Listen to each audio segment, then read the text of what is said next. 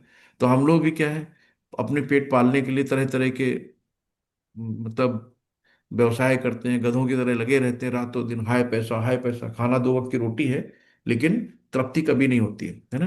हमसे अच्छे तो जानवर है। हाथी भी रात में खाता है ना, उसको भगवान पे भरोसा है कि सुबह फिर देगा, संचय नहीं करता है। और हम लोग क्या है कि और दिल मांगे मोर, थोड़ा सोना और खरीद के रख लो, प्लाट प्रॉपर्टी मकान, एक नहीं दो, एक और गाड़ी, है ना। एक दो चार वस्त्र नहीं पड़े, पूरे अलमारी भरे, अभी है ही नहीं वस्त्र, और लो। तो ये नहीं करना। एक बार चैतन्य महाप्रभु के यहाँ उनके बहुत निजी पार्षद थे। तो जैसे खाने के बाद कुछ होता है ना कि माउथ फ्रेशनर या डाइजेस्टिव चीज में कुछ बना लेते हैं, जीरा सौंफ और मिश्री वगैरह का। तो चैतन्य महाप्रभु खाने के बाद वो उनको दे दिया करते थे। तो एक दिन चैतन्य प्रभु ने देखा तो तुरंत ले आया। बनाने में, जो मिश्रण बनाने में थोड़ा टाइम लगता था, तुरंत का इतनी जल्दी ले आया। तो बोले अरे प्रभु जी, वो मैंने क्या है इकट्ठा बना के रख लिया था कि खाना तो रोज ही है।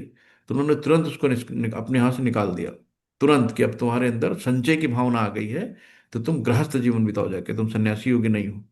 और चैतन्य महाप्रभु जिसको एक बार हटा देते थे, उसको दोबारा फिर अपने उसमें सम्मिलित नहीं करते थे। तो इस तरीके से कि हमें संग्रह नहीं करना है किसी भी चीज का। ईसावास्यमिदं सर्वम यत् किंचन जगत्याम जगत तेन त्यक्तेन भुंजी था माग्रथा कश्चिंतन। तो जो भगवान ने दिया है वो सबके लिए दिया है ना। तो उसमें से जो हमारी आवश्यकता है हमको उसमें ले लेना है। तो भगवान ने कोई कमी नहीं रख छोड़ी है। आप एक इच्छा जाहिर करो ना, भगवान तुरंत सैंक्शन करते हैं। आप दिल से मांगो, है ना। लेकिन कूड़ा करकट नहीं मांगना है भगवान से, उनकी भक्ति मांगनी, उनकी प्रेममयी भक्ति मांगनी, प्रेममयी सेवा मांगनी, है ना। तो भक्ति क्या है? प्रेममयी सेवा भगवान की। तो इस तरीके से कोई भी चीजें हमें अनायास संचय नहीं करनी है। तो जितनी आपको जरूरत है, चिड़िया भी, आप एक बोरी अनाज डाल दो छत पे, है ना, तो चिड़िया देखो जितनी जरूरत है चुन के निकल लेंगी, ये नहीं कि चलो भर लें कल के लिए। लेकिन इंसान को रख दो कहीं पे, तो खाएगा बाद में, बांधेगा पहले। तो ये है। तो हमसे अच्छे तो बेचारे जानवर सही है। तो अगर हमारी चेतना भगवान ने कुछ अच्छी दी है, तो किस कारण दी है? कि भगवान ने दी है कि जाओ, सेवा भाव, भगवान भी सेवा करते हैं अपने भक्तों की, है ना। तो सेवा से कोई वंचित नहीं है। तो भगवान ने कहा कि सेवा करो और सीधे भगवत धाम आ जाओ। मतलब हर पिता अपने बच्चे का इंतजार करता है कि मेरा बेटा कब आएगा वापस, है ना। वो पढ़ने गया तब भी इंतजार करते हैं, नौकरी में तब भी, विदेश चला जाता तब भी इंतजार करते हैं कि कब आएगा मेरा बेटा। तो ऐसे भगवान परम पिता हम लोगों का इंतजार कर रहे हैं कि बच्चे कब घर आएंगे, है ना। तो वही क्वालिफिकेशन है कि हमें सिर्फ अनन्य भक्ति करनी है, अनन्य भक्ति करके भगवत धाम वापस जाना है। हरे कृष्णा। तो हम लोग स्टार्ट करते हैं 26 से।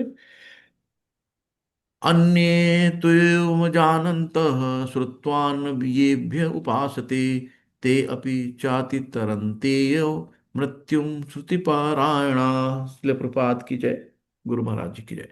ऐसे भी लोग हैं जो यद्यपि आध्यात्मिक ज्ञान से अवगत नहीं होते, पर अन्यों से परम पुरुष के विषय में सुनकर उनकी पूजा करने लगते हैं।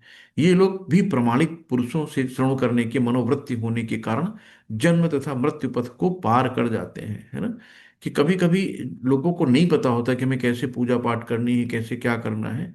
लेकिन उनके अंदर कहीं ना कहीं वो बीज होते हैं, कि जो भगवान के प्रति श्रद्धा भाव रखते हैं। और कैसे भी, जैसे कि अ, एक उदाहरण आता है, कपिल मुनि, उनकी माता थी। तो क्या हुआ, देवहूति माता थी। तो देवहूति माता जी को कुछ भी नहीं आता था, लेकिन उनके जो बेटे थे, उन्होंने अपने बेटे को अपना गुरु बना लिया और उनसे ही उन्होंने शिक्षा ग्रहण कर ली।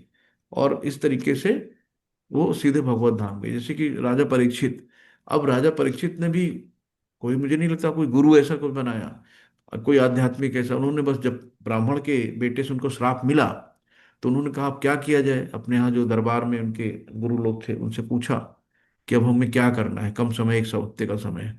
तो सिर्फ सुना, है ना।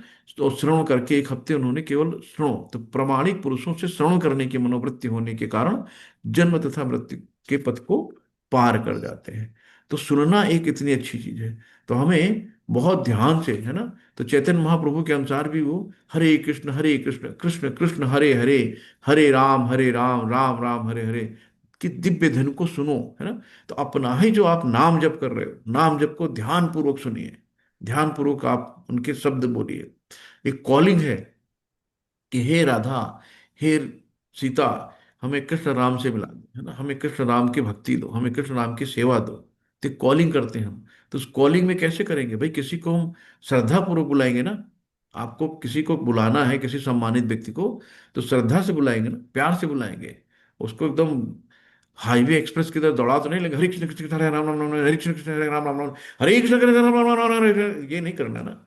तो ये मतलब ही नहीं। तो बहुत लोग सिर्फ फॉर्मेलिटी, हमें 16 माला पूरी करनी है, ये नहीं करना है। तो एकदम एक्सप्रेसवे पे नहीं दौड़ना है। तो प्यार से हमें कॉलिंग करनी है ना। जितना प्यार हो सकता है आप उसमें कितना प्यार डाल सकते हो, वो करना है। तो इस तरीके से हमें सुनो करना, अधिक से अधिक सुनना है। और प्रमाणिक लोगों से, ये नहीं कि जो तथाकथित कथावाचक हैं, जो उसमें मिर्च मसाला डाल के, अपनी कुछ भाषाएं डाल के, उसको तोड़ मरोड़ के अपने व्यवसाय को बढ़ाने के लिए उसमें करते हैं, उनसे नहीं सुनना है ना। वो गुमराह करते हैं। तो यद्यपि सामान्य व्यक्ति तथाकथित दार्शनिक की भांति प्राय समर्थ नहीं होता, लेकिन प्रामाणिक व्यक्ति श्रद्धा पूर्वक श्रवण करने से इस भवसागर को पार करने करके भगवत धाम वापस जाने में उसे सहायता मिलती है। यावत् सज्जायते किंचत सत्वम स्थावर जंगमम क्षेत्र क्षेत्रज्ञ संयोगात विद्धि भरत सभा। शिल प्रपात की जय। यहाँ पे फिर से बता रहे हैं कि हे भरतवंशी में श्रेष्ठ कौन है? अर्जुन। भरतवंशी में श्रेष्ठ अर्जुन को कहा गया है कि ये जान लो कि चर तथा अचर जो अब तुम्हें अस्तित्व में दिख रहा है वो कर्म क्षेत्र तथा क्षेत्र के ज्ञाता का संयोग मात्र है। तो कर्म क्षेत्र और तथा क्षेत्र का ज्ञाता, इनका संयोग मात्र है। चर क्या है? जो चलायमान है, जो गतिमान रहते हैं, जीव है ना, चलते फिरते हैं, दो पैर वाले, चार पैर वाले, कीड़े मकोड़े सब, है ना। और अचर क्या है? जैसे पेड़ पौधे एक जगह स्थिर रहते हैं, लेकिन जीवन तो उनमें भी ना, पेड़ पौधों को भी पानी नहीं दो, खाद पानी नहीं दो, वो भी सूख जाएंगे। तो जो चर यानी कि चलायमान, अचर यानी कि जो स्थिर है, एक जगह से जड़, एक जगह रुके रहते हैं पेड़ पौधे। तो ये कहा गया है कि ये सब इनके कर्म क्षेत्र और कर्म क्षेत्र के संयोग का जो है मिश्रण है। तो यहाँ पे ये बताया गया है कि जो भी वस्तुएं हैं, है ना, जो गतिशील है यानी चलायमान है, और ये सब भौतिक प्रकृति का परा प्रकृति अर्थात जीव के संयोग मात्र हैं। तो भगवान ने कहा ना, अपने जो भौतिक प्रकृति है और जीव के संयोग का मात्र है। तो भौतिक प्रकृति जो है, जैसे कि दुर्गा देवी और स्वयंभू, तो ये जो इनको कहा गया है कि इनके जो संयोग का, इसी से पूरी सृष्टि बनी है। तो ये जब हम लोग गोलोक चार्ट पढ़ेंगे, अगर मौका मिलेगा, तो उसमें सारी चीजें बहुत अच्छे से क्लियर होंगी। तो परा प्रकृति जीव के स्पर्श के बिना कुछ उत्पन्न नहीं कर सकता। तो परा और अपरा, है ना, एक परा शक्ति होती है जो आध्यात्मिक शक्ति होती है, और जो भौतिक शक्ति है, एक भौतिक और आध्यात्मिक, दो ऐसे से मान लो, जो भौतिक शक्ति है और एक आध्यात्मिक शक्ति है। आध्यात्मिक मतलब जिसका कभी नष्ट नष्ट नहीं होती, जो कभी खत्म नहीं होती, और भौतिक जो नष्ट हो जाती है। तो यही है, तो भौतिक प्रकृति तथा आध्यात्मिक प्रकृति का संबंध निरंतर चल रहा है, और ये संयोग परमेश्वर द्वारा संभव होता है। जो भी है ना, ओम पूर्णमदः पूर्णमिदं पूर्णात् पूर्णमुदच्यते पूर्णस्य पूर्णमादाय पूर्णमेवावशिष्यते। तो भगवान पूर्ण है, भगवान ही सारी सृष्टि का रचयिता है, पालनहार है, श्रृंग उसका नष्ट करता है, पालन करता है, पोषण करता है। तो भगवान के ही द्वारा हर चीज उत्पन्न है, भगवान में ही सब चीजें समाई हैं। तो प्रत्येक व्यक्ति भगवान के, जब जितनी वस्तु है सब भगवान की है। तो हमें ये ध्यान रखना है कि जो भी देवी देवता है सभी भगवान से उद्भूत हुए हैं। तो भगवान ने सबको अलग अलग एक डिपार्टमेंट दे रखा है, उस डिपार्टमेंट को वो लोग अच्छे से निभाते हैं ना। सूर्य प्रतिदिन अपनी नियत कक्षा में बिना हड़ताल के, बिना छुट्टी लिए, समय से पूरी ड्यूटी देते हैं। चंद्रमा अपनी पूरी ड्यूटी देते हैं, है ना। प्रकृति में जितने भी हैं तो सब अपना नियत पे संचालन कर रहे हैं, कोई आलस नहीं है। तो ये सब, लेकिन है क्या, सब भगवान की शक्ति से है। जो भी अगर इनको प्रॉब्लम होती है तो फिर ये जाते हैं भगवान के पास, भगवान से मांगते हैं, भगवान सैंक्शन करते हैं। तो हम डायरेक्ट इनडायरेक्ट देवी देवताओं की पूजा करके भगवान की डायरेक्ट करें, तो इन वाया वाया ना जाके सीधे सीधे भगवान के पास जाए, है ना। देवी देवताओं से आप उनको, शुद्ध वैष्णव हैं, उनको आप प्रणाम करो, उनको श्रद्धा से, भाव से उनको नमस्कार करो। जब भी आप जाओ दंडवत करो उनको, उनसे कहो कि हे भगवान, हे जो भी, जैसे आप शुद्ध वैष्णव हैं, हमको भी थोड़ी कृपा करिए, हमें भगवान की भक्ति दीजिए। तो आपको देवी देवताओं से भगवान की भक्ति मांगनी, अपने आप को शुद्ध वैष्णव बनवाना है। तो उनसे ऐसा आशीर्वाद लीजिए।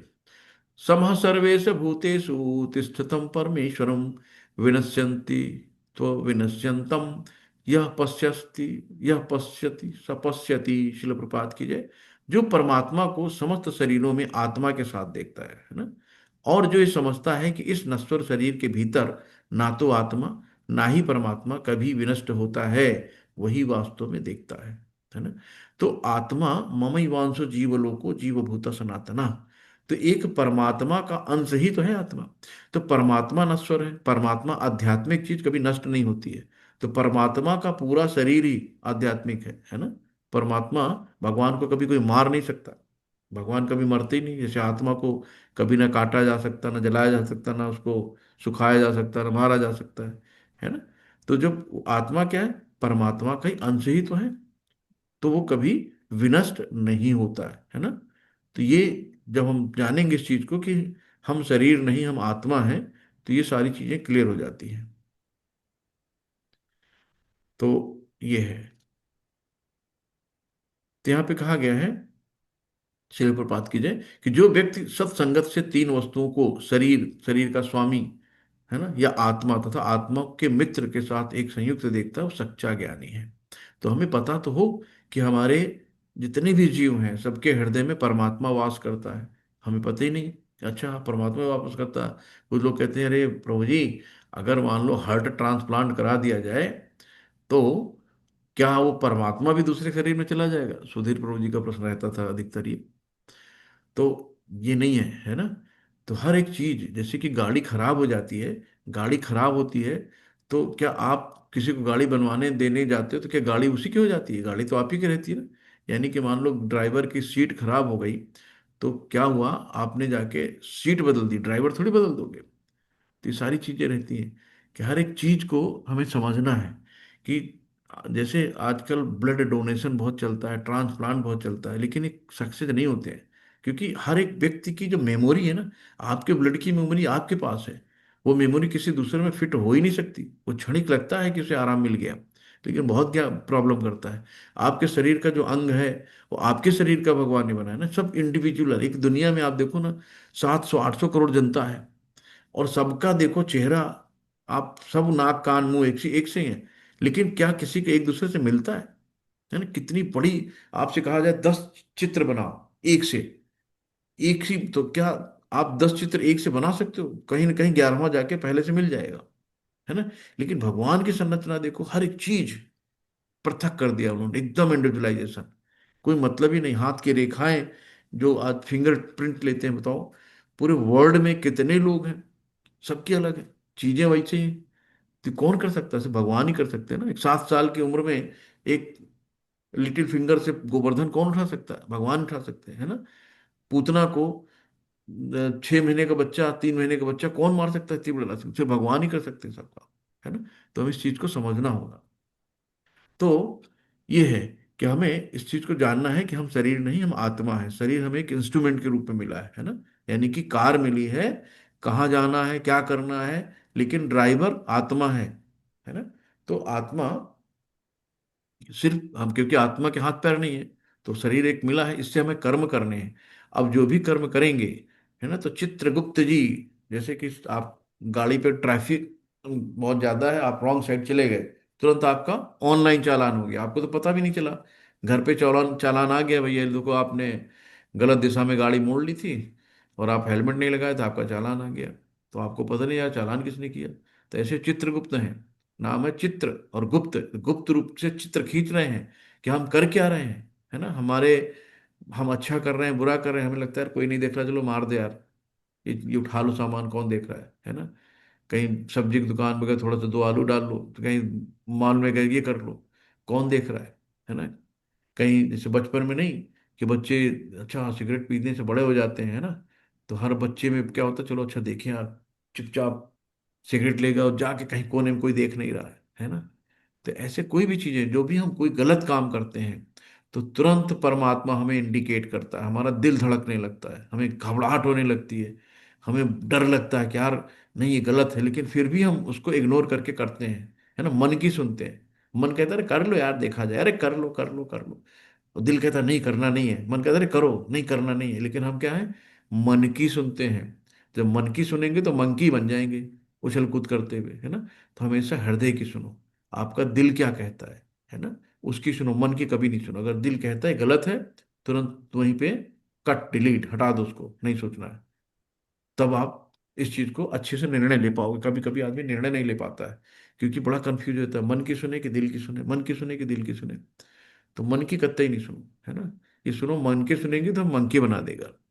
तो इस तरीके से हमें देखना, तो प्रत्येक दशा में परमात्मा तथा आत्मा दोनों रह जाते हैं, वे विनष्ट नहीं होते हैं। जो इस प्रकार देख सकता है वही वास्तव में घटित हो रहा है।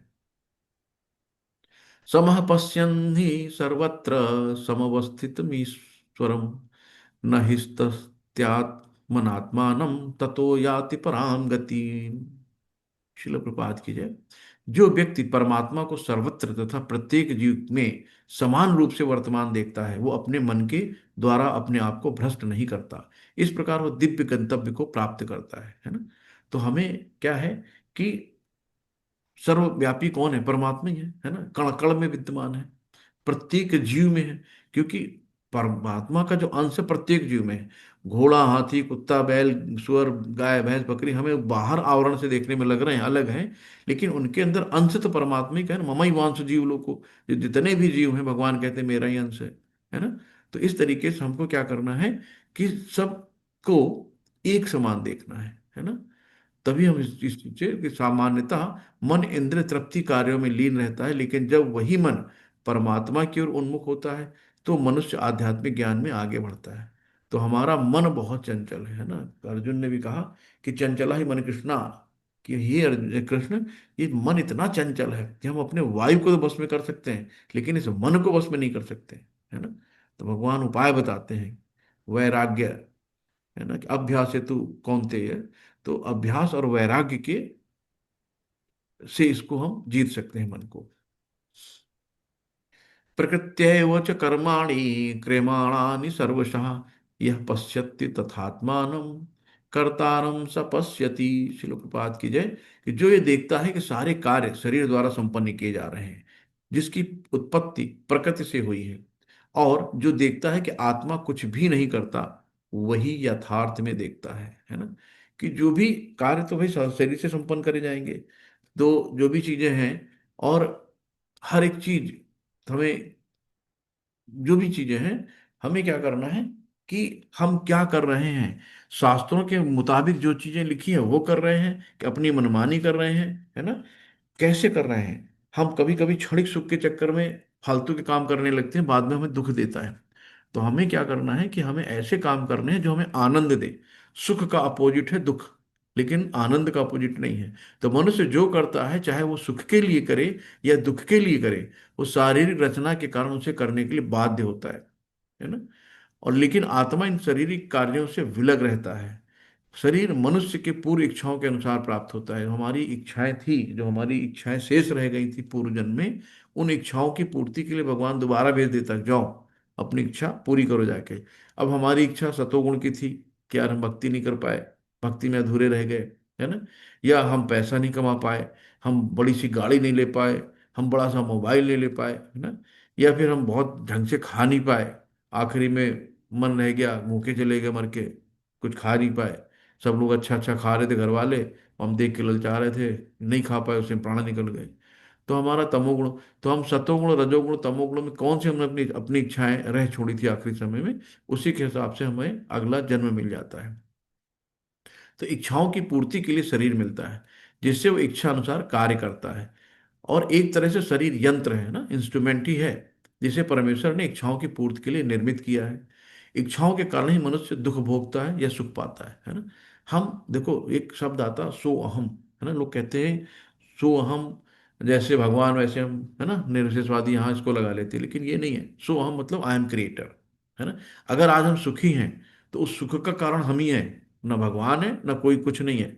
उस सुख का कारण हम हैं, है ना। अगर हम दुखी हैं तो उस दुख का कारण भी हम ही हैं, है ना।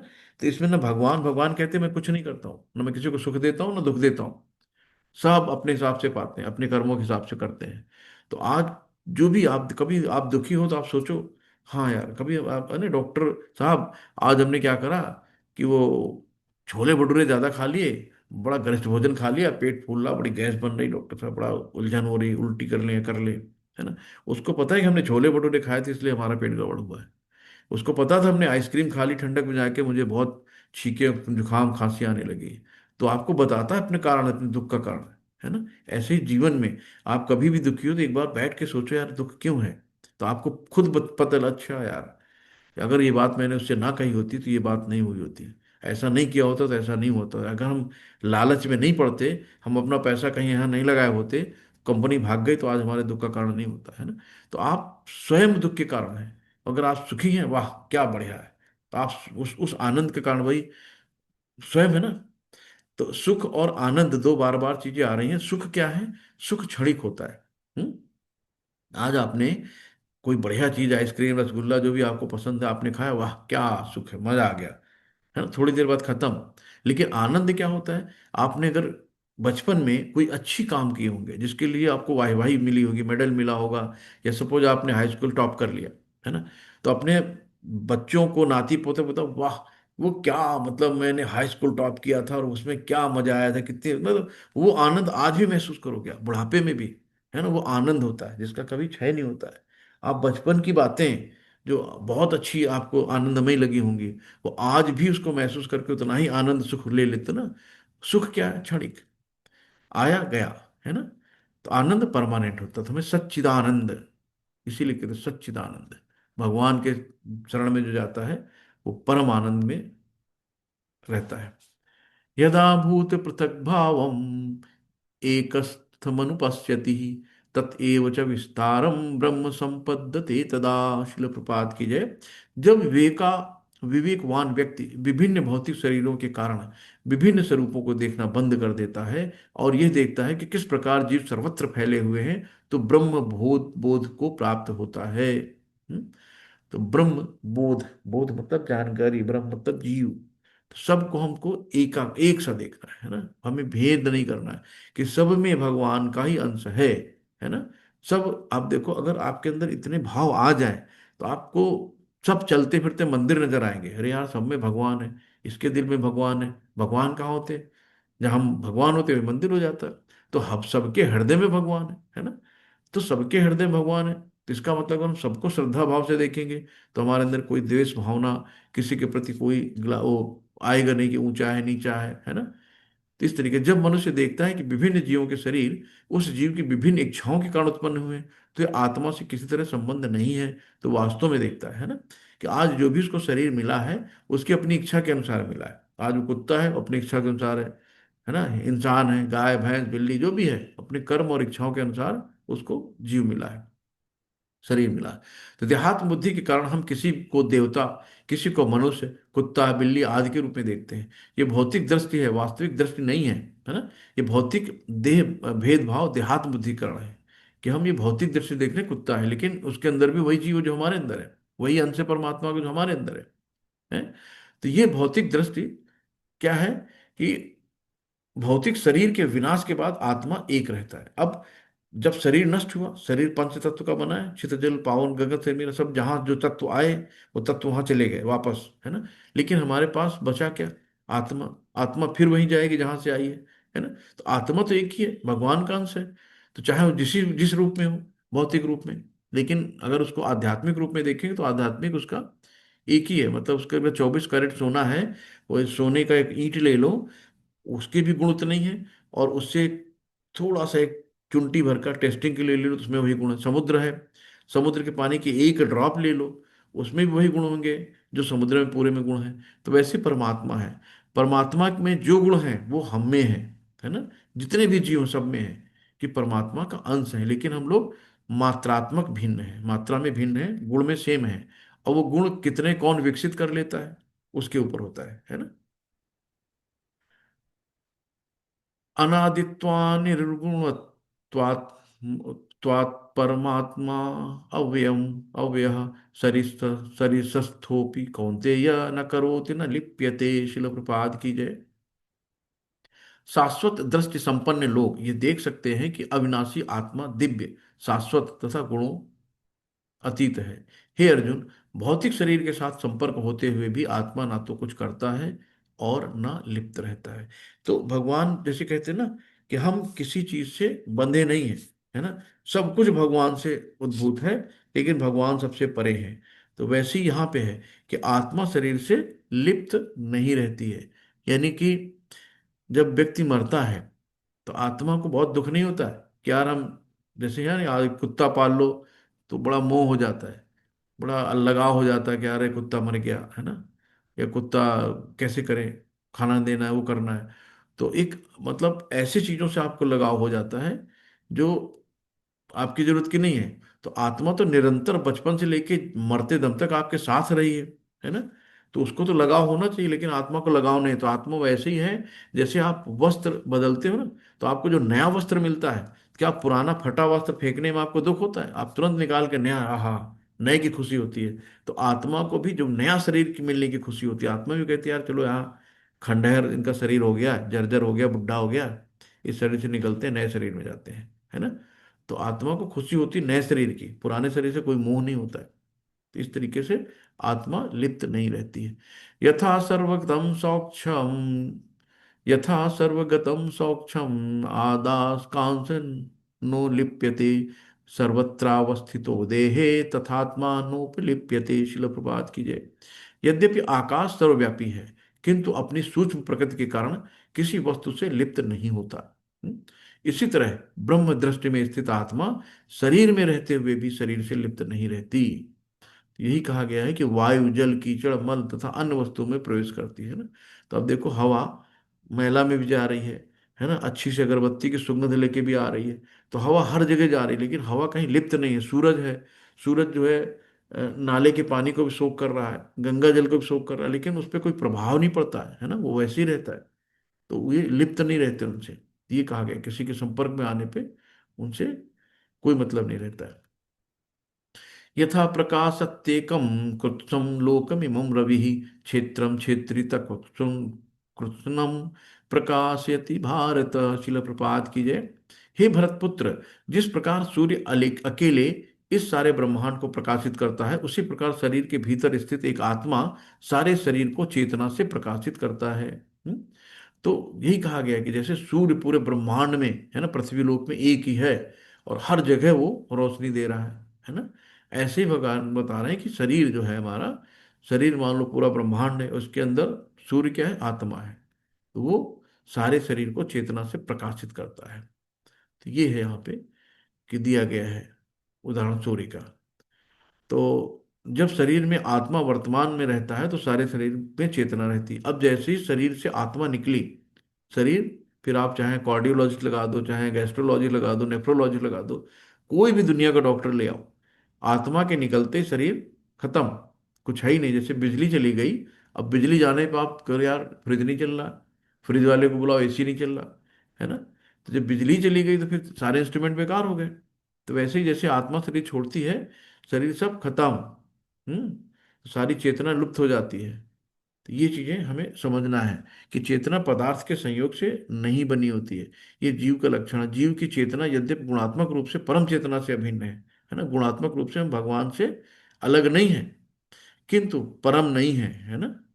भगवान भगवान ही है, क्योंकि शरीर की चेतना दूसरे शरीर से संबंधित नहीं होती, लेकिन परमात्मा जो आत्मा के सखा के रूप में समस्त शरीरों में स्थित है, समस्त शरीरों के प्रति सचेष्ट रहता है। तो परम चेतना तथा व्यष्टि चेतना में यही अंतर है। तो परम चेतना यानी परमात्मा यानी भगवान, और व्यष्टि चेतना मतलब इंडिविजुअल यानी कि हम।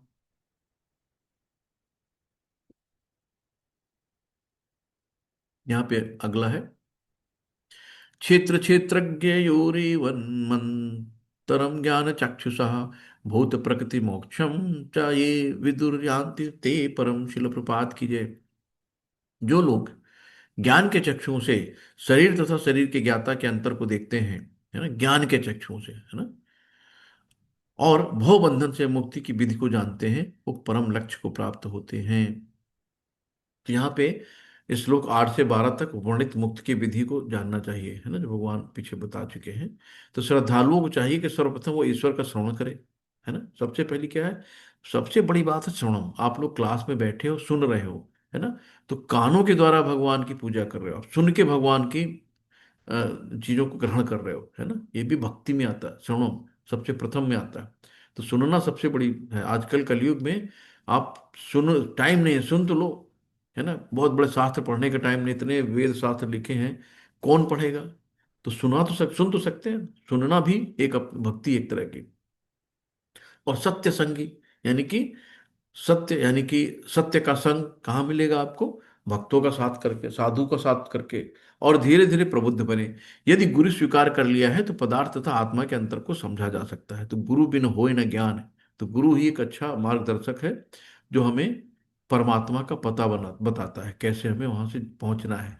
और अग्रिम आत्म साक्षात्कार के लिए शुभारंभ बन जाता है। गुरु अनेक प्रकार के उपदेशों से अपने शिष्य को देहात्म बुद्धि क्या, हम देह की, हम शरीर को देह मानते हैं, वो देहात्म बुद्धि से मुक्त होने की शिक्षा देता है। तो भगवत गीता में कृष्ण अर्जुन को भौतिक बातों से मुक्त, जैसे कि कृष्ण के गुरु कौन थे, भगवान श्री कृष्ण स्वयं। इसलिए हमें गुरु के पास जाना है, उनसे विनीत भाव से उनसे प्रार्थना करनी है, तब वो खुश होकर हमें ज्ञान देते हैं। आत्मा तथा परमात्मा दो है। ये भौतिक जगत आत्मा तथा 24 तत्वों के संयोग से कार्यशील है ना। तो 24 एलिमेंट हम लोग पढ़ चुके। तो 24 एलिमेंट जो होते हैं, तो भौतिक जगत आत्मा तथा 24 तत्वों के संयोग से कार्यशील है। जो संपूर्ण भौतिक जगत की इस रचना को आत्मा तथा तत्वों के संयोग से हुई मानता है और परमात्मा की स्थिति को भी देखता है, वही बैकुंठ लोक जाने का अधिकारी बन पाता है ना। तो जब तक हम ये सब नहीं समझ पाएंगे, तब तक कुछ नहीं हो पाएगा। तो मनुष्य को चाहिए कि गुरु की सहायता से इस अध्याय को भली भांति समझ ले। तो ये बहुत गूढ़ अध्याय था, थोड़ा सा टिपिकल है पूरी 18 अध्याय में, लेकिन बहुत अच्छा है। शिला प्रभुपाद की जय, गुरु महाराज जी की जय। तो हम लोग आते हैं 14वें अध्याय में। तो इसको हम लोग आगे से देखते हैं कि क्या है प्रकृति के तीन गुण। अब जो हम लोग देख चुके हैं कि प्रकृति के तीन गुण, गुण मतलब होती है रस्सी, है ना। तो गुण, रस्सी का काम क्या है, बांधना। तो हम तीन गुणों, यानी कौन से, सतो, रजो और तमोगुण, तो तीनों गुणों से हम लोग बंधे हुए हैं। तो यहाँ पे टोटल 27 श्लोक हैं इस अध्याय में। और जो हम नौ नौ के डिवीजन में, कि 9 गुण में, 9 गुण में बताया गया है तीन गुणों के बारे में, कि कौन कौन से तीन गुण हैं, सतो रजो तमो गुण के बारे में। फिर अगले 9 गुण में उनके व्यवहार के बारे में बताया गया है ना। कि जो तीनों गुण वाले हैं, सतो गुण का कैसा व्यवहार होता है, और तमोगुण का कैसा व्यवहार होता है, रजोगुण का कैसा व्यवहार होता है। जो अगला 9 श्लोक है, उसमें बताया गया है कि तो चलो भाई, गुण के बारे में जान गए, उनका व्यवहार कैसे होता है वो जान गए। अब इन गुणों से हमें ऊपर कैसे उठना है ना। हम इन इन बंधनों से मुक्ति कैसे, मुक्त आत्मा कैसे बनेंगे, हम कैसे मुक्ति पाएंगे, मोक्ष कैसे पाएंगे, है ना। उसके बारे में बताया कि हमें गुणों से ऊपर उठना है, नहीं, हमें गुणातीत बनना है ना। जब तक हम गुणों से ऊपर नहीं उठेंगे, तब तक हम बंधन में बंधे रहेंगे, और इस जन्म मृत्यु जरा व्याधि के चक्कर से छूट नहीं पाएंगे, है ना। तो 14 अध्याय ऐसे ही बताता है कि हम कैसे बंधन में बंधे हैं, कैसे फंसे हैं, है ना। और जीव आत्मा, और मतलब हम कैसे से बाहर निकल सकते हैं।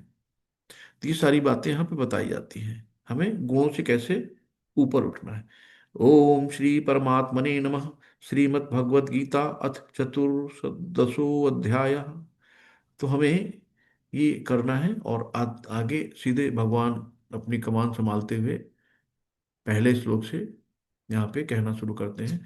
श्री भगवान उवाच परम भूयः प्रवक्ष्यामि ज्ञानानां ज्ञानमुत्तमम् यज्ञात्वा मुनयः सर्वे परां सिद्धिमितो गताः। शिल प्रपात की जय। भगवान ने कहा कि अब मैं तुमसे समस्त ज्ञानों में सर्वश्रेष्ठ इस परम ज्ञान को पुनः कहूंगा, जिसे जान लेने पर समस्त मुनियों ने परम सिद्धि प्राप्त की है। तो जिसे जान लेने में, है ना, मुनियों ने, समस्त मुनियों ने परम सिद्धि प्राप्त की है। तो हम लोग भी सोच रहे हैं थोड़ा बहुत जान लें, तो थोड़ा बहुत सिद्धि ना मिले तो कम से कम ज्ञान तो मिल ही जाएगा। तो प्रकृति के गुणों की संगत के फलस्वरूप ही जीव इस भौतिक जगत में बंध है। तो हमारे जो, जैसे कठपुतली है ना, तो, हमने देखा था पार्ट 1 में, जो 18 दिन का था, कि कठपुतली की तरह हम लोग नाच रहे हैं। ऊपर सतोगुणी वाली, रजोगुण वाली, तमोगुण वाली रस्सी बांधे हैं, और हमें नचा रहे हैं, हम लोग नाच रहे हैं, है ना।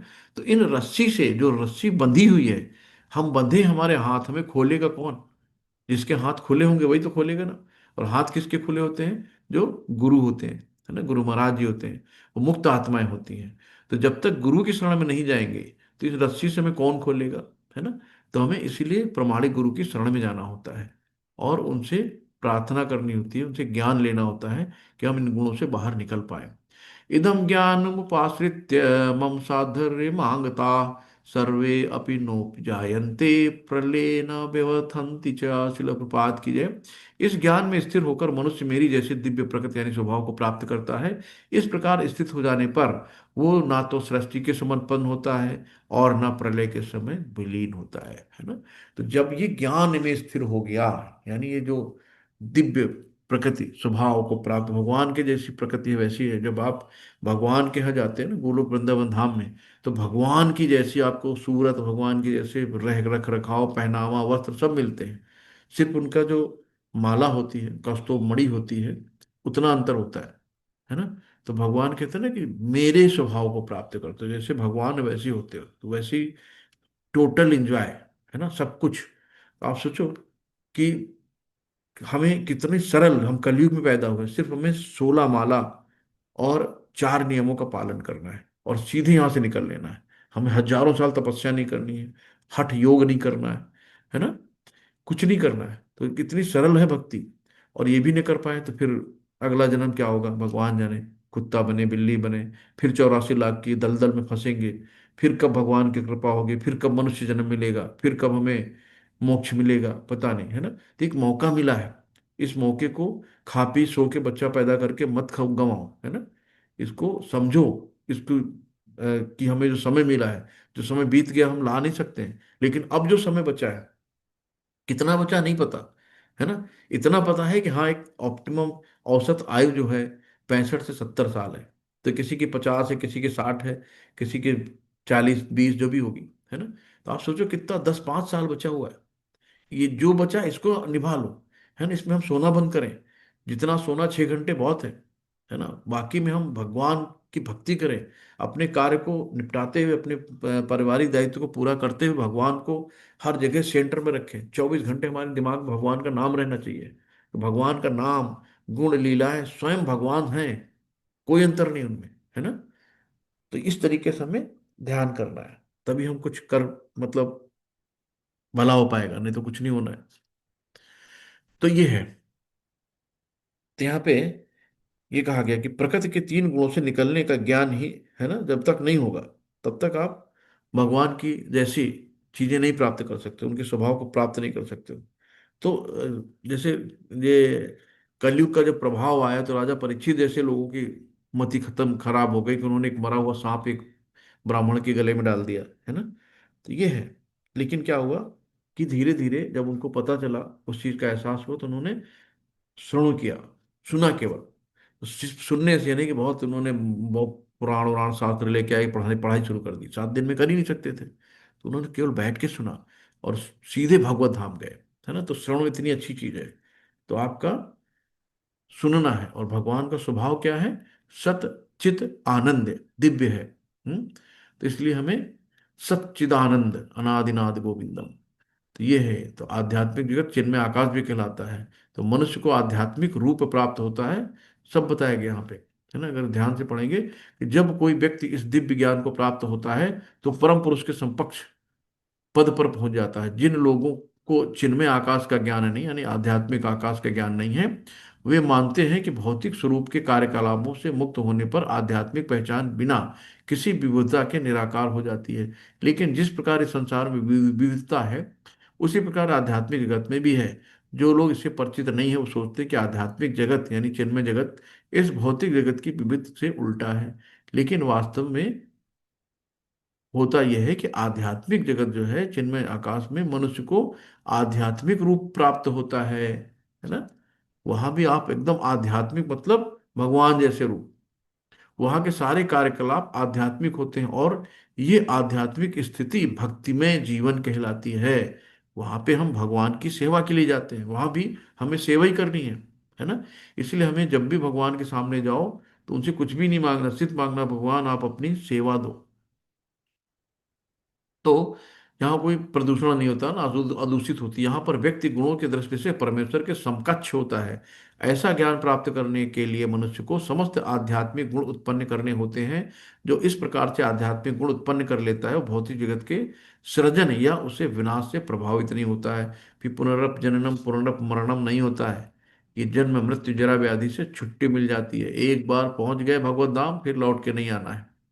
मम योनिर्मम मन योनिर्महद्ब्रह्म तस्मिन् गर्भ दधाम्यहम संभव सर्वभूतानां ततो भवति भारत। शिल प्रपाद की जय। हे भरतपुत्र, भरतपुत्र कौन? अर्जुन है। ब्रह्म नामक भौतिक वस्तु जन्म का स्रोत है, और इसी ब्रह्म को गर्भस्थ करता हूं जिससे समस्त जीवों का जन्म होता है ना। भगवान कहते हैं ब्रह्म नामक भौतिक वस्तु जन्म का स्रोत है, ब्रह्म मूल है। और मैं इसी ब्रह्म को, भगवान क्या कहते हैं, इसी ब्रह्म को गर्भस्थ करता हूं। यानी कि बीज कहाँ से आया? भगवान से आया। कोई भी चीज हो, आज पेड़ है, पेड़ को देखो, उसके पीछे जाओ, कहाँ से पेड़ आया? बीज से आया। उसका बीज कहाँ से आया? भगवान से आया, है ना। तो बीज, अहम बीजम पितामह, कि जितने भी पहले अंडा आया कि मुर्गी आई, इसे हम लोग बचपन में भिड़ते थे, है ना। तो पहले अंडा ही आया। अंडा कहाँ से आया? उसका बीज भगवान ने दिया। तो जब तक भगवान बीज ने, सारी चीजों के बीज भगवान ने दिए, है ना। तो गर्भस्थ भगवान ही करते हैं। तो सब बीज, पहले बीज आया फिर बाद में कुछ आया। तो समस्त जीवों का जन्म होता है जिससे, है ना। तो भगवान यहाँ पे सब चीज बता रहे हैं कि तो प्रकृति और जीव का इस संयोग स्वयं भगवान द्वारा संभव बनाया जाता है। महतत्व ही समग्र ब्रह्मांड का संपूर्ण कारण है। जो महतत्व है वही पूरे, जहाँ पे 24 तत्व यहाँ से निकल के आते हैं। और भौतिक कारण के समग्र वस्तु जिसमें प्रकृति के तीनों गुण रहते हैं, कभी कभी ब्रह्म कहलाती है ना। ब्रह्म भूत प्रसन्न आत्मा न सोचती न कांक्षति। तो ब्रह्म को जीव भी कहते हैं। और जब आप तीनों गुणों से गुणातीत हो जाते हो ना, तो ब्रह्मभूत अवस्था में पहुंच जाते हो, गुणातीत बन जाते हो। तो पुरुष, परम पुरुष इसी समग्र वस्तु को गर्भस्थ करते हैं जिससे असंख्य ब्रह्मांड संभव हो सके, है ना। ये पृथ्वी तो एक बहुत छोटा सा ब्रह्मांड है, अनंत ब्रह्मांड है। कहीं कलयुग चल रहा है, तो कहीं सतयुग चल रहा है, कहीं द्वापर चल रहा है, कहीं त्रेता चल रहा है। सब जगह भगवान की लीलाएं अनवरत चलती रहती, कभी खत्म नहीं होती, है ना। तस्मादेहत ब्रह्म नाम रूप मन जायते। परम पुरुष उस ब्रह्म को जीवों के बीजों के साथ गर्भस्थ करता है। पृथ्वी, जल, अग्नि, वायु आदि 24 तत्वों, भौतिक शरीर, भौतिक शक्ति है ना। ये महद ब्रह्म अथवा अर्थात भौतिक प्रकृति के अवयव हैं। जैसा कि अब साथ में हम लोग पढ़ चुके हैं कि अपरन में मितस्तन्य प्रकृति विद्धि में पराम। तो एक अन्य परा प्रकृति है जीव की, भगवान वहां पढ़ चुके हैं हम लोग, शायद 7 का 13 श्लोक है। तो भगवान की इच्छा से ये परा प्रकृति भौतिक अपर प्रकृति से मिला दी जाती है ना। तो जो परा, परा मतलब आध्यात्मिक, है ना। तो और ये जो है अपरा भौतिक प्रकृति, तो आध्यात्मिक प्रकृति, भौतिक प्रकृति की मिलन, जिससे, जिसके बाद भौतिक प्रकृति से सारे जीव उत्पन्न होते हैं। अब बहुत से लोग कहते हैं कि जो भिक्षु है ना, वो अंडे धान में, धान से बिच्छू निकला है। तो बिच्छू अपने अंडे धान में ढेर करते हैं, और कभी कभी ज्ञात होता है कि बिच्छू धान से उत्पन्न हुआ है। तो लोगों को होता है धान का वहाँ भूसी पड़ी थी ढेर, वहां से बिच्छू निकल आया है ना। लेकिन धान बिच्छू के जन्म का कारण नहीं है, वास्तव में अंडा माता बिच्छू ने दिए थे। इसी प्रकार भौतिक प्रकृति जीवों के जन्म का कारण नहीं है कि भौतिक प्रकृति से आ गए। बीज भगवान द्वारा प्रदत्त होता है, और ये प्रकृति से उत्पन्न होती प्रतीत होती हैं, है ना। आपको लगता नहीं कि यार ये चींटियां कहाँ से आ गई अचानक, ये कीड़े कहाँ से यहाँ पे आ गए, यहाँ कैसे आ गए? सब भगवान करता है ना। अपने आप कुछ नहीं होता है। तो प्रत्येक जीव के उसके पूर्व कर्मों के अनुसार भिन्न शरीर प्राप्त होता है, जो भौतिक प्रकृति द्वारा रचित होता है, जिसके कारण जीव अपने पूर्व कर्मों के अनुसार सुख या दुख भोगता है ना। पूर्व कर्मों के अनुसार सुख या दुख भोगता है। आज हमें लगता है कि यार हम पूजा पाठ कर रहे हैं, हम सब कुछ कर रहे हैं, लेकिन हम फिर भी दुखी हैं। और वो देखो तो साला बहुत गंदा काम करता है, बहुत मतलब कपटी आदमी है, इतना सारी उसके अंदर बुराइयां सब हैं, लेकिन बड़ा सुखी है, भगवान उसको बहुत माने हुए हैं। और हम लोग पूजा पाठ करते हैं, हम लोग दुखी रहते हैं। तो ये कुछ नहीं है, उसने पूर्व जन्मों में कुछ अच्छे कर्म किए होंगे, तो आज उसको सारा वैभव सुख मिला है। लेकिन अब जो कर्म कर रहा है, उसका अगला जीवन डिसाइड होगा। तो ये समझो ना कि उसके प्रारब्ध कैसे हैं। हमारे प्रारब्ध हो सकता है पहले खराब रहे हों, हमने पहले कुछ अच्छे कर्म नहीं किए, तो हमें आज दुख दुख मिल रहा है। लेकिन अब हम अपने आप को जान गए हैं, अब हम अपने कर्मों को सुधार रहे हैं, है ना। तो अब हम ये गलती नहीं करेंगे। कोई सुखी है, उसको देख के हमें ईर्ष्या नहीं करनी है, हमें ये समझना है कि भाई इसके प्रारब्ध हैं, आज इसको इतना सम्मान मिल रहा, मान मिल रहा, तो इसने कभी ऐसे अच्छे हम कर किए होंगे, तो हमें उससे ईर्ष्या नहीं करनी है हमें ये देखना है कि इसके अच्छे कर्म है, उसका सुख भोग रहा है। लेकिन जो आज के कर्म है, इसका आगे भविष्य क्या होगा भगवान जाने, है ना। तो हमें ये देखना, जब हम ऐसे देखेंगे तो हमें कोई दुख नहीं होगा। हरे कृष्णा।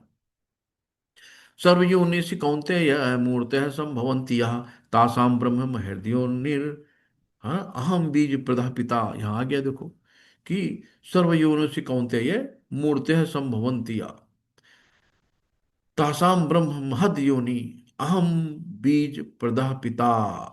तो मैं ही सारे बीजों का पिता हूं। हे कुंती पुत्र, तुम ये समझ लो, समस्त प्रकार के जीव योनियां इस भौतिक प्रकृति में जन्म द्वारा संभव हैं और मैं उनका बीज प्रदाता पिता हूं। तो अब सारी चीजें क्लियर हो गई ना कि ये चीज आई कहाँ से, है ना। तो जो भी चीजें हैं उसके बीज भगवान ही हैं। हम्म? तो ये सारे जीव माता भौतिक यानी कि भौतिक प्रकृति माता है और बीज प्रदाता पिता कृष्ण है। तो ये भौतिक प्रकृति माता है तथा बीज प्रदाता पिता जो है कृष्ण के द्वारा प्रकट होते हैं। तात्पर्य यह है कि भौतिक जगत जीवों को गर्भ में धारण किए है जो सृष्टि काल में अपने पूर्व कर्मों के अनुसार विविध रूपों में प्रकट होती है। सत्यम रजस्वम इति गुणाम प्रकृतिम संभवा निबध्नानि महाबाहो देहे देहि में अव्ययम। तो अब यहाँ पे स्टार्ट होता है हमारे जो तीन गुण हैं उनके बारे में भगवान बताना शुरू करते हैं कि भौतिक प्रकृति तीन गुणों से युक्त है। ये कौन कौन से हैं? सतो रजो तथा तमोगुण। हे महाबाहु अर्जुन, जब शाश्वत जीव प्रकृति के संसर्ग में आता है, शाश्वत मतलब जिसका कभी क्षय नहीं होता, नष्ट नहीं होता, खत्म नहीं होता है, तो वो इन गुणों से बंध जाता है। यानी कि आत्मा को शाश्वत कहा गया। तो यहाँ पे ये बताते हैं कि जो भी चीजें हैं जब वो तीन गुणों के वशीभूत होता है ना, तो उसके प्रकृति के अनुसार कर्म करने के लिए प्रेरित करते हैं कि आपके कैसे गुण हैं। आप तमोगुणी हो, रजोगुणी हो, सतोगुणी हो, तो वैसे ही आपको कर्म करने के लिए प्रेरित किया जाएगा। तो यही आपके सुख दुख का कारण है। भाई हमारी दो वक्त की रोटी चाहिए, एक घर चाहिए, है ना, थोड़े से जो साधन चाहिए उतना है, पर्याप्त है। लेकिन दिल मांगे मोर, हम और गधों की तरह मेहनत करते हैं। उसके बाद ना खाने का टाइम, ना पीने का टाइम, ना सोने का टाइम, फिर क्या होता है? मेटाबॉलिक डिसऑर्डर होता है ना। ना टाइम से खा रहे हैं ना सो रहे हैं, फिर क्या हुआ? भैया शुगर हो गई। फिर क्या हुआ? बीपी बढ़ गया। फिर चलो भाई डॉक्टर के पास। जितना हमने मेहनत से कमाया है जिंदगी भर, गधों की तरह लगे रहे रातों दिन, शरीर को शरीर नहीं समझा। अब बाद में बुढ़ापे हम सब डॉक्टरों के यहाँ पैसे दे रहे हैं, चलो भाई नर्सिंग होम में भर्ती हो जाओ। वो नर्सिंग होम वाला पैसा खींचे ले रहा, लाओ भैया 5 लाख लगेगा, लाओ 10 लाख लगेगा। वो डॉक्टर, ये डॉक्टर, यहाँ जांच वहाँ जांच, है ना। तो ये सारा इतनी मेहनत से कमाया हुआ पैसा जाके हम डॉक्टरों को दे रहे हैं, क्या मतलब यार? अरे टाइम से खाओ, टाइम से सो, भगवान का भजन करो, जितना मिला उस पर संतोष करो। क्या कमी दी है भगवान ने? सब कुछ तो दिया है, लेकिन हमारी इच्छाएं नहीं खत्म होती ना। तो अनासक्त जो बहुत ज्यादा ईसावास्यमिदं सर्वम का जो सिद्धांत है, और हर जगह लाओ, जितनी जरूरत है उतना आप संग्रह करो, है ना। गृहस्थ है, करना जरूरी है, लेकिन इतना नहीं कि अनावश्यकता, जितनी जरूरत नहीं है उससे ज्यादा भर लो, घर को गोदाम बना लो। ये नहीं करना। तत्र सत्वम निर्मलम, तत्व सत्वम निर्मलत्वात् प्रकाशकम अनायम सुख संगेन बंधा बधनाति ज्ञान संगेन चानघम। चानघ, शिल प्रपात की जय। हे निष्पाप, सतोगुण अन्य गुणों की अपेक्षा अधिक शुद्ध होने के कारण प्रकाश प्रदान करने वाला और मनुष्य को सारे पाप कर्मों से मुक्त करने वाला है। जो लोग इस गुण में स्थित होते हैं वे सुख तथा ज्ञान के भाव से बंध जाते हैं, है ना। तो जो सतोगुण में होता है सबसे बड़ा मतलब भाई देवता पुरुष है, शुद्ध है, ज्ञान है उनके अंदर, सब कुछ है। और कभी कभी ये लगता है अरे मैं बहुत अच्छा पढ़ा लेता हूँ, मुझे बहुत अच्छा ज्ञान है और मेरे बहुत अच्छे गुण हैं, तो ये भी बंधन का कारण हो गया ना। बंधना नहीं है, तो आदमी इसी अच्छे गुण में बंध गया, वाह मैं तो बहुत अच्छा हूँ, ये भी बंध गया, तो बंधना नहीं है ना। हमें यहां से निकलना है। रजो रागात्मम विद्धिम तृष्णा संगम समुद्भवम तन्निबध्नाति कौन्तेय कर्म संगेन देहिनम। शिल प्रपात की जय। कि हे कुंती पुत्र यानी अर्जुन, रजोगुण की उत्पत्ति असीम आकांक्षाओं तथा तृष्णाओं से होती है और इसी के कारण से देहधारी जीव सकाम कर्मों में बंध जाते हैं, है ना। सकाम कर्म मतलब जो हम अपने लिए करते हैं, अपने बीवी बच्चों के लिए करते हैं, अपने स्वार्थ के लिए करते हैं, है ना, वो सकाम कर्म है। और जो रजोगुण के, रजोगुण की उत्पत्ति हमारी असीम आकांक्षा, अनकंट्रोल्ड डिजायर, है ना, दिल मांगे मोर। ये नहीं कि थोड़ा है, थोड़े की जरूरत नहीं है, बहुत है और बहुत की जरूरत है। कभी उनकी आकांक्षाएं यानी डिजायर खत्म ही नहीं होती हैं। तो ये चीजें होती हैं। तो ये रजोगुण में आता है। हाय पैसा, हाय पैसा, ये दिखावा, ये जेवर पहन लिए खूब बढ़िया, लाद लिया किलो भर, है ना, खूब बढ़िया से घड़ी, खूब बढ़िया चश्मा, ये बढ़िया से लग्जरी कार, एक नहीं एक और चाहिए, एक मकान नहीं दूसरा फ्लैट चाहिए, आओ देखो मेरा फ्लैट इतना बढ़िया है। ये सब रजोगुण में आता है ना, दिखावा, दिखावा नहीं करना है। तमस तमस्तु ज्ञानजं विद्धि मोहनं सर्वदेहिनां प्रमादालस्य निद्राभिस्तस्ति तस्ति बदनाति भारत। शिल प्रपात की जय। यहाँ कहा, हे भरतपुत्र, तुम जान लो कि अज्ञान से उत्पन्न तमोगुण समस्त देहधारी जीवों का मोह है। इस गुण के प्रतिफल पागलपन, प्रमाद, आलस्य तथा नींद है, जो बद्ध जीव को मानते हैं ना। खा पी के चुपचाप सो यार, 12 घंटे की नींद होनी चाहिए, रात में कम से कम 10 घंटे सोएंगे, फिर दोपहर में खाना खा के 1-2 घंटे की नींद मारेंगे, है ना। आज चलो कल कर लेंगे यार, छोड़ो, अच्छा आज तो टाइम मिला नहीं, कल कर लेंगे, आज का काम कल कर लेंगे। टालता रहता है, टालता रहता है ना। कोई अकल नहीं, क्या करना है क्या नहीं करना है, कुछ नहीं, खाया पिया सोया, लड़ाई किया, है ना। ये सब आलस, नींद, ये सब तमोगुण में आते हैं। तो हमें इन सब गुणों से निकलना है, समझना है कि हम किस किस में हैं। बासी तिरासी खाना खा लिया। सत्वं सुखे संजयति रजः कर्म भारतः ज्ञानमामृत्य तु तमः प्रमादे संजयत्युत। तो ये 9 श्लोक में हम लोगों ने जाना कि सतो तमो रजोगुण कौन से। तो हे भरतपुत्र, सतोगुण मनुष्य को सुख से बांधता है, रजोगुण सकाम कर्म से बांधता है, और तमोगुण मनुष्य के ज्ञान को ढककर उसे पागलपन से बांधता है ना। तो इन गुणों के बारे में हम लोग जान गए कि सतोगुण सत्वगुण होते हैं, है ना, सात्विक होते हैं। जैसे हम लोग सुबह सतोगुण में रहते हैं, सुबह भगवान की वाणी सुन रहे हैं, भगवान की जो गीता कही गई है ना। फिर दोपहर तक रजोगुण में आ जाते हैं कि यार पैसा कमाना है, बीवी बच्चों का परिवार चलाना है, सब करना है। रात में तमोगुण में चुपचाप खा पी के सो गए, है ना। तो मनुष्य के ज्ञान को ढककर उसे पागलपन से बांधता है तमोगुण। ये हम लोगों ने देख लिया। अब आगे देखते हैं। रजस्तमश्चाभिभूय सत्वं भवति भारत, रजः सत्वं तमश्चैव, तमः सत्वं रजस्तथा। शिल प्रपात की जय। यहाँ पे फिर बताया है कि हे भरतपुत्र, कभी कभी सतो रजो तथा तमो गुणों को परास्त करके प्रधान बन जाता है ना। तो कभी कभी रजो सतो तमोगुण को परास्त कर देता है, और कभी कभी ऐसा लगता है कि तमोगुण सतो तथा रजोगुण को परास्त कर देता है। इस प्रकार श्रेष्ठता के लिए निरंतर स्पर्धा चलती रहती है। तो कभी कभी अपने ऊपर चीजें हावी हो जाती, कभी कभी बहुत साधु महात्मा बन जाते हैं, कभी बड़ी चमक धमक वाली दुनिया में चले जाते हैं, रजोगुण में आ जाते हैं, और कभी कभी आलस निमात पड़ाने में, छोड़ो यार छोड़ो, आज मूड नहीं है ना, तमोगुण में चले जाते हैं। तो ये एक दूसरे पे कौन कब किसकी डोमिनेंसी होती है, कौन कब हावी होता है, वो उसके ऊपर रहता है। सर्वदारेषु देहिस्मिन् प्रकाशम उपजायते ज्ञानम यदा तथा विद्या विद्धि वृद्धम सत्वमित्युत। शिल प्रपात की जय। सतो गुण की अभिव्यक्ति को तभी अनुभव किया जा सकता है जब शरीर के सारे द्वार ज्ञान के प्रकाश से प्रकाशित हो ना। ज्ञान क्या है, हमें अंधकार से उजाले की ओर लाता है। तो ज्ञान में उजाला होता है, अंधकार में अज्ञानता होती है ना।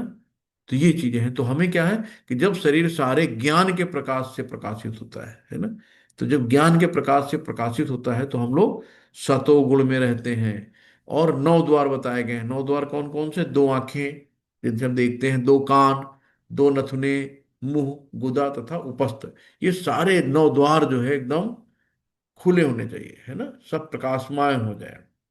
तो ये सब कहते तब सतोगुण में विकसित हो गए।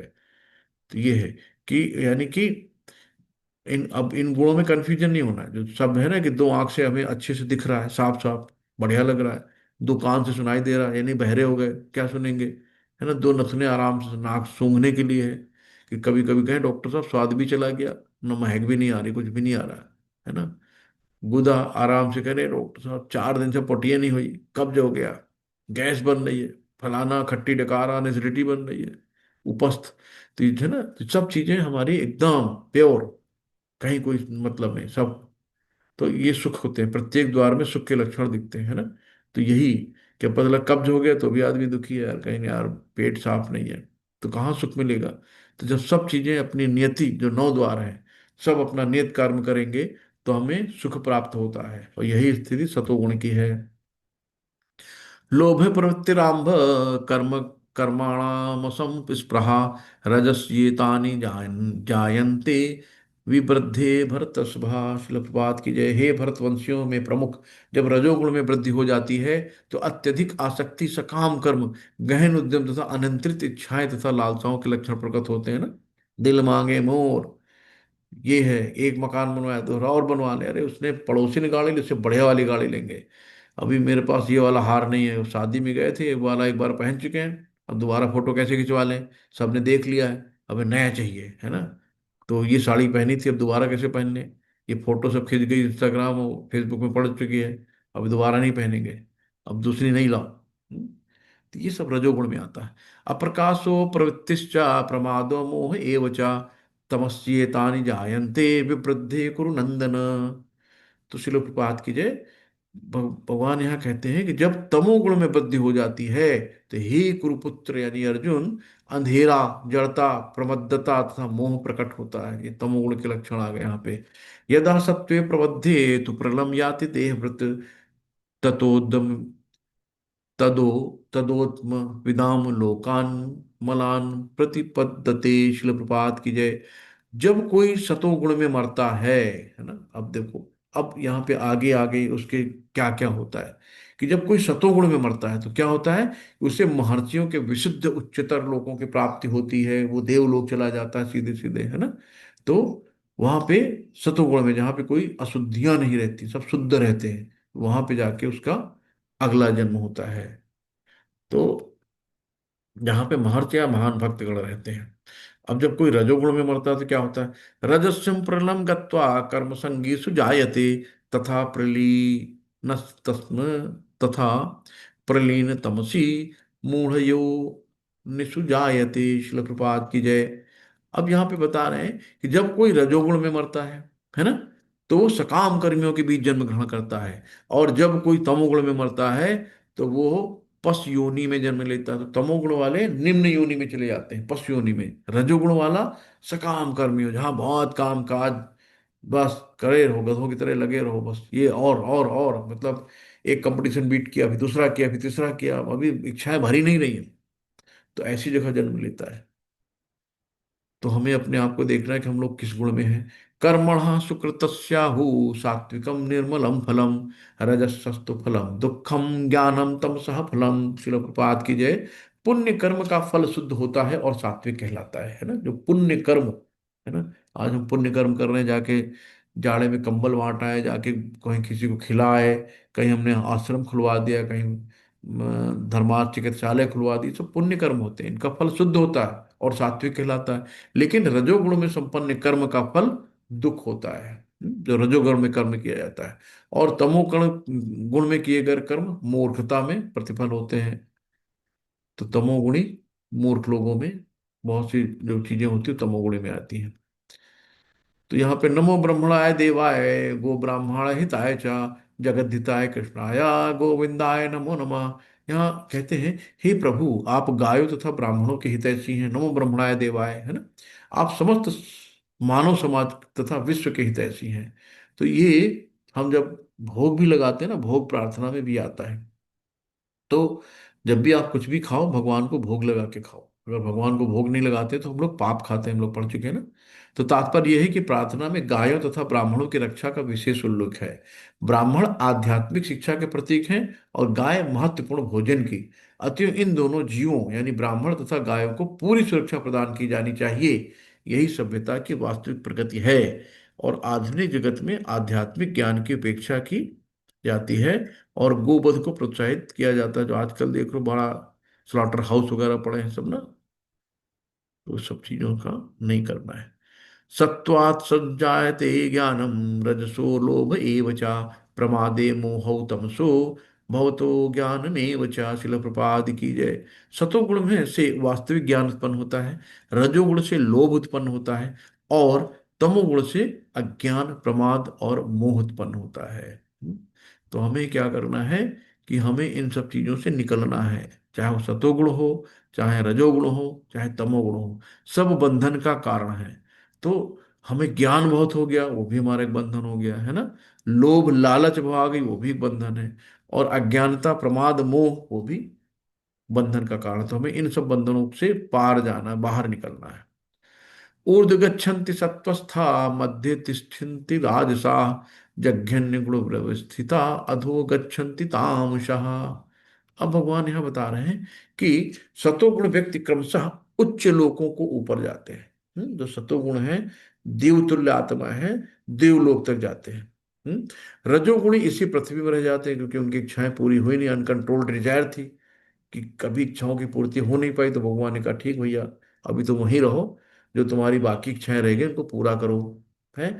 और जो अत्यंत गर्हित तमोगुण में स्थित होते हैं वो नीचे नरक लोक में चले जाते हैं, जिनका कोई मतलब ही नहीं, कब खाना है, कब सोना है, नहाए नहीं नहाए, लाओ खाना दे दो, खा पी के सो गए, कोई मतलब नहीं, कोई कर्म नहीं करते हैं।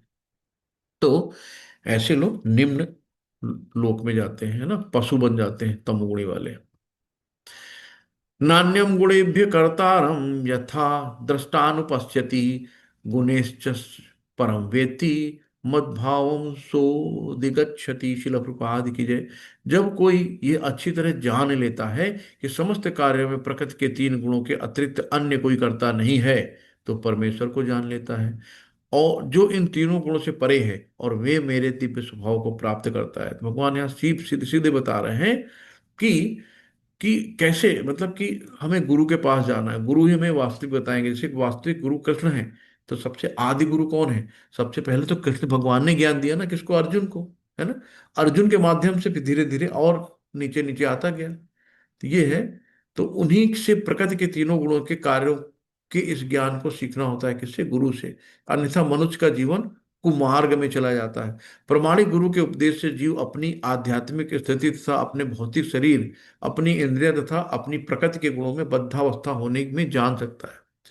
इन गुणों की जकड़ होने से असहाय होता है, लेकिन अपनी वास्तविक स्थिति देख लेने में वो दिव्य स्तर को प्राप्त करता है ना। तो भगवान बताते हैं आपकी आध्यात्मिक स्थिति क्या है।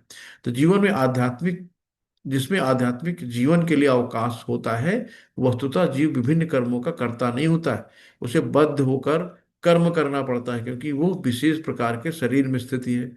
तो हमारा शरीर कर्म करने के लिए मिला है। तो ये चीजें हैं कि हमें आध्यात्मिक यानी प्रमाणिक गुरु की संगति से वो अपनी वास्तविक स्थिति समझ सकता है, और उसे समझ लेने पर वो पूर्ण कृष्ण भावनामृत में स्थित हो जाता है।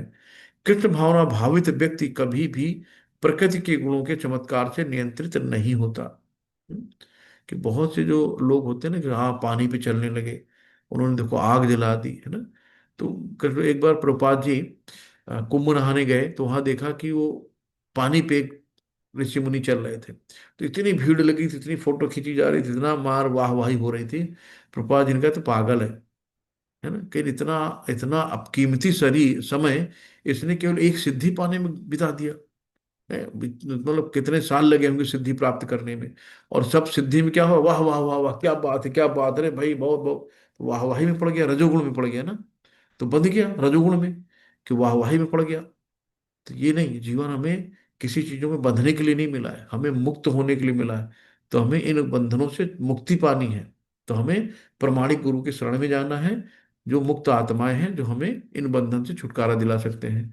गुणानेतानि गुणानेतान तीत्य त्रिंदेही देह समुद्भवान जन्म मृत्यु जरा व्याधिर जन्म मृत्यु जरा दुखैर विमुक्त अमृतम अश्नुते। तो अब देखो, जब देहधारी जीव भौतिक शरीर से संबद्ध इन तीनों गुणों को लांघने में समर्थ हो जाता है ना, तीन गुण कौन? सतो तमो रजो गुण को हम लांघ जाते हैं, तो फिर क्या होता है? तो वो जन्म मृत्यु बुढ़ापा तथा अनेक कष्टों से मुक्ति पा जाता है ना। और इसी जीवन में अमृत का भोग करता है। तो जब हम इन तीनों गुणों को लांघ गए, तो फिर हमें कोई जन्म मृत्यु जरा व्याधि में बार बार जन्म पुनर्जन्म पुनर्मरण में नहीं पड़ना है। और अमृत भोग करता है ना, अमृत रस का पान करता है। तो इस तरीके से हमें इस पास से मुक्ति मिलनी लेनी है। अर्जुन उवाच। अब अर्जुन के फिर यहाँ पे क्वेश्चन आ जाते हैं, फिर कंफ्यूज होते हैं अर्जुन। कहते हैं, कैलिंगे त्रित गुणान एतान अतीत भवति प्रभो किम आचार्य कथम च एतान त्रीन गुणान अतिर्वर्तते। श्लोक की जय।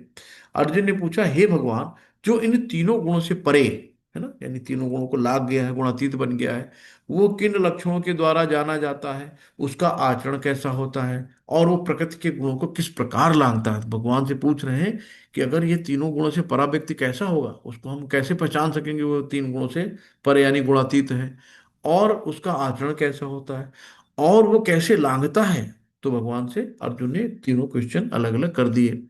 अब बहुत उपयुक्त क्वेश्चन अर्जुन ने पूछा, भाई हम लोग भी जानना चाहते हैं। तो यहाँ पे ये बताते हैं कि ये प्रश्न किया अर्जुन ने फिर कि हाँ, इसका उत्तर भगवान आगे दे रहे हैं, ठीक है। श्री भगवान उवाच, प्रकाशम च प्रवृत्तम च मोहमेव च पांडव, न दृष्टि संप्रवृत्तानि न निवृत्तानि कांक्षति। शिल प्रपात की जय। उदासीन उदासीनो गुणैर्यो न विचाल्यते, गुणा वर्तन्ते इत्येवं यो अतिष्ठित नेङ्गते। सम दुःख सम सम दुःख सुख स्वस्थ समलोष्टास्म कांचनः, तुल्य प्रिया तुल्य प्रिया प्रियो धीरस तुल्य निंदात्म संस्तुति, मान अपमान योस्तुल्य स्तुल्यो मित्रारिपक्षयो, सर्वारंभ परित्यागी गुणातीत स उच्यते। श्लोकवाद की जय।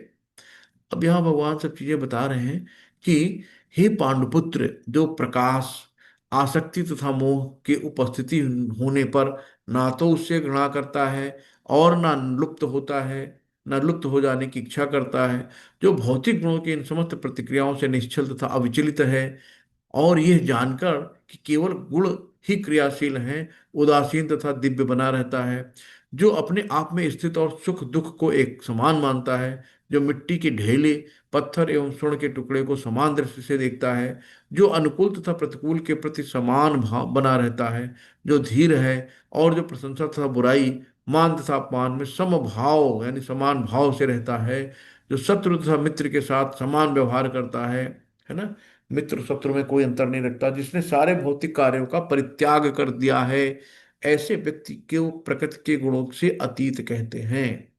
तो जो गुणातीत होते हैं, भगवान ने उनके इतने लक्षण बता दिए हैं कि ऐसे व्यक्ति को हम गुणातीत कहते हैं। तो यहाँ पे यही बताया है कि जब कोई जीव संसार में भौतिक शरीर से युक्त होकर रहता है, तो समझना चाहिए कि वो प्रकृति के तीन गुणों में किसी के एक वश में है ना। जब इस शरीर से बाहर जाता है तो प्रकृति के गुणों से छूट जाता है, लेकिन जब तक वो शरीर से बाहर नहीं आ जाता, तब तक उसे उदासीन यानी न्यूट्रल रहना चाहिए। इसे भगवान की भक्ति में लग जाना चाहिए, जिससे भौतिक देह से उसका ममत्व स्वतः विस्मृत हो जाए। जब आप भगवान की भक्ति में आते हो ना, तो आप देखो जितने भी महान, जैसे परम पूज्य श्री जयपताका स्वामी जी हैं, उनके शरीर में कुछ नहीं है ना। हार्ट अटैक कितनी बार हो चुका, हार्ट का ऑपरेशन, गुर्दे उसके मतलब गुर्दे भी नहीं है, भगवान उनको डायलिसिस पे चलते रहते, स्किन कैंसर है ना, पैरालिसिस है, कितनी प्रॉब्लम्स हैं शरीर में। लेकिन आज फिर भी वो 16 माला करते हैं, फिर भी क्लास लेते हैं, आईसीयू में रहते हैं तब भी क्लास लेते हैं, तब भी भगवान की पूजा आराधना से वंचित नहीं रहते हैं, हर तरीके से। कुछ भी शरीर में है लेकिन कोई मतलब नहीं है ना। दूसरा आप उनको देखते होंगे जो आजकल प्रेमानंद महाराज जी हैं, है ना, दोनों गुर्दे फेल है, सुबह रोज डायलिसिस होती है, डायलिसिस के बाद फिर भ्रमण पे निकल जाते हैं। यानी कि उनको अपने शरीर का कोई मोह नहीं है ना, उन्होंने सब कुछ त्याग दिया है कि शरीर से बाहर निकल आए हैं, शरीर पे है ही नहीं, वो आध्यात्मिक में है ना। तो ऐसे महान लोग आपके सामने उदाहरण हैं, आप देख सकते हो कि हाँ ये गुणातीत है ना। तो इन्हीं को कहा गया है, ये यही मुक्त आत्माएं हैं जो हमें इन बंधनों से छुटा सकते हैं, निकाल सकते हैं। हम्म। जब मनुष्य भौतिक शरीर के प्रति सचेत रहता है तो केवल इंद्रिय तृप्ति के लिए कर्म करता है, लेकिन जब अपनी चेतना कृष्ण में स्थानांतरित कर देता है तो इंद्रिय तृप्ति स्वतः रुक जाती है। तो अपनी इंद्रियों को, इंद्रिय यानी जो हृषिकेश है, यानी इंद्रियों को जो जीतने वाले हैं ना, उनकी सेवा में लगाना, हमें भगवान की सेवा में सारी इंद्रियों को लगा देना है। नौधा भक्ति यही होती है। तो पैरों को लगाना भगवान के मंदिर तक चल के जाने के लिए, हाथों को लगाना भगवान के अर्च विग्रह की सेवा करने के लिए, आंखों को लगाना भगवान के अर्च विग्रह के दर्शन के लिए, जिह्वा को लगाना भगवान के संकीर्तन यज्ञ के लिए, है ना, मुंह को लगाना प्रसाद खाने के लिए, इस तरीके से कानों को लगना श्रवण करने के लिए, तो हमें इस तरीके से नवदा भक्ति करनी है। सारे शरीर के अंग को से जितनी भी इंद्रियां हैं, सब भगवान की सेवा में लगाते हैं। तो शरीर के भौतिक गुण कार्य करेंगे, लेकिन आत्मा ऐसे कार्यों से पृथक रहेगा। तो वो किस तरह प्रकट होता है ना, तो शरीर भोग करना चाहता है, ना उसे बाहर जाना चाहता है। तो ये है कि इस प्रकार दिव्य पद पर स्थित भक्त स्वमेव मुक्त हो जाता है। उसे प्रकृति के गुणों के प्रभाव से मुक्त होने के लिए प्रयास करने की कोई आवश्यकता नहीं है। जब हमने सारी चीजें, कहते हैं तेरा तुझको अर्पण क्या लागे मेरा, लेकिन हम लोग कुछ अर्पण नहीं कर पाते हैं। हमें अर्पण करना है, हर चीज भगवान की है, सब उन्हीं की है। आज आपका बेटा आपके लिए कोई गिफ्ट लेके आता है ना, आप कितने प्रसन्न होते हो। अरे बेटे ने मेरे लिए सोचा, तो पैसा किसका है, आपका है ना। उसने अपनी जेब खर्च से बचा के आपके लिए गिफ्ट लेके आया, मम्मी पापा के आज मैरिज में लेके आया, है ना। तो आप कितने खुश होते हो। वैसे ही भगवान की सारी चीजें हैं, है ना। तो हम उन्हीं की चीज उन्हीं को ऑफर करने में क्या प्रॉब्लम है भाई। बस गाना गाने से नहीं होता, तेरा तुझको अर्पण क्या लागे मेरा, अर्पण भी करना सीखो। माँ चयो व्यभिचारेण भक्ति योगे तो सेवते सह गुणान समत्यत्य सब गुणान समतीत्यतान ब्रह्म भूयाय कल्पते। शिल प्रपात की जय। जो समस्त परिस्थितियों में अवचलित भाव से पूर्ण भक्ति में प्रवृत्त होता है, वो तुरंत ही प्रकृति के गुणों को लांघ जाता है और इस प्रकार ब्रह्म के स्तर तक पहुंच जाता है ना। कितनी बहुत अच्छी बात कही कि दिव्य स्थिति प्राप्त करने का साधन क्या है ना। तो ये भगवान यहाँ पे बता रहे हैं कि जो मतलब कि मनुष्य को गुणों के कर्मों से विचलित नहीं होना चाहिए। उसे चाहिए कि अपनी चेतना ऐसे कार्यों में न लगाकर उसे कृष्ण कार्यों में लगाए, है ना। जो भी चीजें हम कृष्ण को सेंटर में रख के काम करें, हर एक चीज में कृष्ण का। कृष्ण कार्य भक्ति योग के नाम से विख्यात है, जिसमें सदैव कृष्ण के लिए कार्य करना होता है। इसमें न केवल कृष्ण ही आते हैं, अपितु उनके विभिन्न पूर्णांश भी सम्मिलित हैं, यथा राम तथा नारायण, उनके असंख्य अंश हैं, है ना। यानी कृष्ण कभी भी गोलोक वृंदावन नाम नहीं छोड़ते हैं, जो भी उनका विस्तार होता है उनके अंश होते हैं सब। तो जो कृष्ण किसी भी रूप में अपने पूर्णांश की सेवा में प्रकट होता है, उसे दिव्य पद पर स्थित समझना चाहिए, है ना। ये ध्यान देना है कि कृष्ण के सारे रूप पूर्णतः दिव्य और सच्चिदानंद स्वरूप हैं। ईश्वर के ऐसे रूप सर्वशक्तिमान तथा सर्वज्ञ होते हैं। और उनमें समस्त दिव्य गुण पाए जाते हैं। अतएव यदि कोई कृष्ण या उनके पूर्णांशों की सेवा में दृढ़ संकल्प हो जाता है, तो इन गुणों को जीत पाना में कोई कठिनाई नहीं आती है, सरलता से इसे जीत कर लेता है। तो कृष्ण की शरण ग्रहण करके तुरंत ही प्रकृति के गुणों के प्रभाव को लांघा जा सकता है ना। तो ये है कि हमने अगर भगवान की उंगली पकड़ ली, तो हमें कोई परेशानी नहीं आएगी, हम सबको लांघ जाएंगे, है ना। तो भगवान की सेवा, भगवान के भक्तों की सेवा, इसी से भगवान प्रसन्न होते हैं। ब्राह्मणो ही प्रतिष्ठाया, ब्राह्मण ही प्रतिष्ठा अहम अमृतस्व च शाश्वतस्य च धर्मस्य सुखस्य एकांतिकस्य च। शिल प्रपात की जय। और मैं उस निराकार ब्रह्म का आश्रय हूँ, जो अमर्त्य, अविनाशी तथा शाश्वत है और चरम सुख का स्वाभाविक पद है। तो ये लास्ट श्लोक है। यहाँ पे भगवान कहते हैं कि ब्रह्म का स्वरूप सॉरी,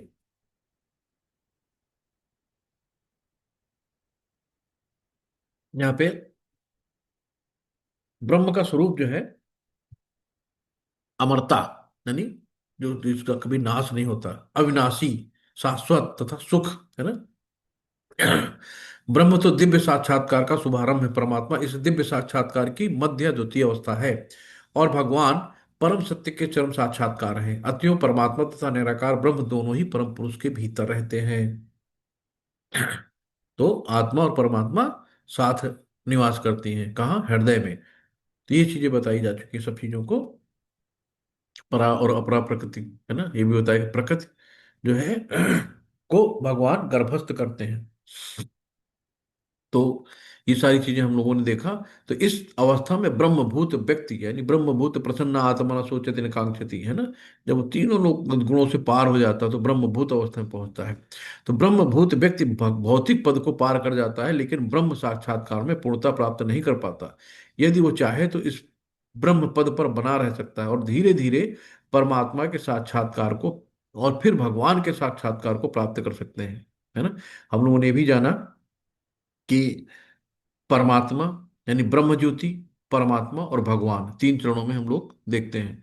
तो ब्रह्म ज्योति, जैसे कि निर्विशेषवादी हैं, वो योगी लोग हैं, ध्यान करते हैं, ब्रह्म ज्योति तक जाते हैं। परमात्मा यानी कि जो ज्ञानी हैं, शास्त्रों का बहुत अध्ययन करते हैं और परमात्मा को अपने हृदय में देखना चाहते हैं, वो परमात्मा तक सीमित रहते हैं। लेकिन भक्त क्या है, भगवान को जानता है, भगवान की विग्रह की सेवा करता है, पूजा करता है ना, भगवान को प्राप्त होता है। इस तरीके से तीन चरण। तो वैदिक साहित्य के अनुसार बहुत से उदाहरण भरे पड़े हैं। चारु कुमार पहले निराकार ब्रह्म में स्थित थे, है ना। पहले वो निराकारवादी थे कि भगवान का कोई आकार नहीं है, चारों कुमारों को बताया गया है, सनत सनत कुमार को। लेकिन क्रमशः वे भक्ति पद तक उठ गए। जो भक्ति पद कैसे उठे, फिर उन्होंने तुलसी पत्र सूंघा, है ना, भगवान के चरणों पड़े हुए फूलों को सूंघा और ब्रह्म तक उठ गए, भक्ति पद पर उठ गए वो। जो व्यक्ति निराकार ब्रह्म पद से ऊपर नहीं उठ पाता, उसे नीचे गिरने का डर बना रहता है ना। क्योंकि भाई आप सद्गुणी हैं, आप जाएंगे, जितने पुण्य कमाए हैं पुण्य का फल मिलेगा, फिर नीचे आना पड़ेगा। तो श्रीमद् भगवत में कहा गया है कि भले ही कोई निराकार ब्रह्म की अवस्था को प्राप्त कर ले, किंतु इससे ऊपर उठे बिना तथा परम पुरुष के विषय में सूचना प्राप्त किए बिना बुद्धि विबल नहीं हो सकती, है ना। तो ब्रह्म पद तक उठ जाने के बाद यदि भगवान की भक्ति नहीं की जाती तो नीचे गिरने का भय बना रहता है। तो हमें क्या करना है कि भगवान की भक्ति में अपने आप को ऊपर उठाना है ना। तीनों गुणों से ऊपर उठना है, इनमें बंधना नहीं है। और हमें नौधा भक्ति, श्रवणम कीर्तम स्मरणम बंदम, है ना, पादस्योम, ये सब चीजें हमें अभ्यास करना है। तो धीरे धीरे ऐसी संगत से, गुरु के प्रभाव से मनुष्य की प्रभुत्ता जताने वाली इच्छा समाप्त हो जाएगी। तो हमारी प्रकृति पे प्रभुत्व यानी कि मैं ये नहीं करना है ना, मैं नहीं करना है। जो भी है भगवान के घर, भगवान का है, बच्चे भगवान के हैं, ये सब कुछ भगवान का है। हमें ये बात करनी है, ये नहीं कि मेरा मेरा मेरा कुछ है ही नहीं यहाँ पे। हम्म? जो भी है सब, हमें बहुत अतीव सरल बनना है। भगवान की भक्ति अतीव सरल है। मनुष्य को चाहिए कि भगवान की सेवा में लगे, श्री विग्रह को अर्चित भोजन का उत्कृष्ट खाए, भगवान के चरण कमलों पर चढ़ाए गए पुष्पों की सुगंध सूंघे, भगवान की लीला स्थलों का दर्शन करे, और, है ना, भगवान के विभिन्न कार्यकलापों और उनके भक्तों के साथ प्रेम विनिमय के बारे में पढ़े। सदा हरे कृष्ण कृष्ण कृष्ण हरे हरे, हरे राम राम राम हरे हरे, इस महामंत्र की दिव्य ध्वनि का कीर्तन करे। और भगवान तथा उनके भक्तों के आविर्भाव, है ना, यानी तिरोधान, यानी कि जन्म जब होता है और जब शरीर छोड़ते हैं, तो आविर्भाव और तिरोधान उसी को कहते हैं, को मनाने वाले दिवसों में उपवास करे, है ना। तो आफ्टरनून तक उपवास रहता है, 12 बजे तक का इन दिवसों में उपवास रखा जाता है, 12 बजे के बाद आप खा सकते हो। ऐसा करने से मनुष्य समस्त भौतिक गतिविधियों में विरक्त हो जाता है। इस प्रकार जो व्यक्ति अपने को ब्रह्म ज्योति या ब्रह्म बोध के विभिन्न प्रकारों में स्थित कर सकता है, वो गुणात्मक रूप से भगवान के तुल्य है, यानी गुणात्मक रूप से, है ना, मात्रात्मक नहीं। तो इस प्रकार भगवत गीता के 14वें अध्याय प्रकृति के 3 गुण का भक्ति वेदांत तात्पर्य शुरू हुआ। शिल प्रपाद की जय, गुरु महाराज जी की जय। वांछा कल्पतरुभिक्षा कृपा सिंधु एव च पतितानां पावनेभ्यो वैष्णवभ्यो नमो नमः। अनंत कोटि वैष्णव वृंद की जय। शिल प्रपाद की जय। अपने अपने गुरु महाराज की जय। संवेत भक्त वृंद की जय। जय जय श्री राधे, जय जय श्री राधे। हरे कृष्णा। सभी को दंड प्रणाम। किसी का कोई सुझाव हो, कोई प्रश्न हो, आप कर सकते हो। हरे कृष्णा। हरे कृष्णा प्रभु जी, दंडवत प्रणाम।